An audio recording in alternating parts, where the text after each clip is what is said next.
এ বেটা তুই আসিলি রাস্তায় পড়ে থাহা, হ্যাঁ, গরুর এক থুবরা গোবর তোরে হেহেন দিয়ে তুললে নিয়া চকলেট কেক বানাইছে কেডা? তোর তহিদে ফ্রিদি আব্বাই, যারে ছাড়া তুই কিচ্ছু বুঝদি না। আর সুযোগ পাইয়া তুমি মামা তোমার আব্বারে সবল মারিয়ে দিলা।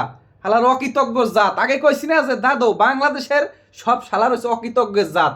এখানে কোনো পাও ছাড়তেও আসি নাই বা কারো পক্ষে দালালি করতে আসি নাই। আসছি বাংলাদেশের মানুষের যারা বোধায় হ্যাঁ সচেতন করতে। এই রাহি, এই গন্ডার, এই ডলফিন, এই জলস্থি হালার ফলায় না যারা পালতে আছেন একটা বন্ধু খুব কাছের ঘনিষ্ঠ, জীবন উজাড় করে দিতে আছেন, জীবনের সব গোপন কথা হেল্লা কইতে আছেন, সতর্ক হয়ে যান। সময় মতো কিন্তু এই অকৃতজ্ঞ জাত এই রাহির মতো খপত করে মারবে। তোরে কেউ চেনতে, হ্যাঁ, তোর না ওই বালসাল গুড়াগার কেউ জিগায়। তোমার তহিদে ফ্রিদে আব্বাই তোমার সবার লগে পরিচয় করাই দিয়েছে, চিনাইছে। আর আজ তুমি হ্যার নামে উল্টা রিয়াকশন দাও। যদিও তুমি চাপে পড়িয়ে কইতে আসো, জিনিসগুলো আমরা বুঝি। হ্যাঁ, অন্যায় করবে হ্যাঁ সাজা হে পাইবে।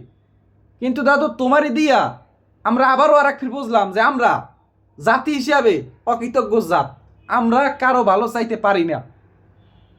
সময় মতো তুমি তোমার তহিদে ফ্রিদি আব্বারে সবল দিয়ে দিলা, এটাই হয়েছে দাদু। আপনারা মনে করবেন যে আমি এবার তহিদ আফ্রিদির কুলে কথা কই না দাদু। আমি কথা কইতে আসি যে হালার একটা মানের কুম্বিদে কমে কোন জায়গায় উঠেই নেলে আইজ হ্যার বিরুদ্ধে হে কথা কয়। তো আমাকে জীবনে কিন্তু এরকম অনেক রাহি আছে, এগো থেকে সাবধান। মনের কথা এগুলোকে কিচ্ছু কইবেন না। সময় মতো কিন্তু কুপুস ফেনা ধরিয়া হঠাৎ করে আমি সবল দিয়ে যাই।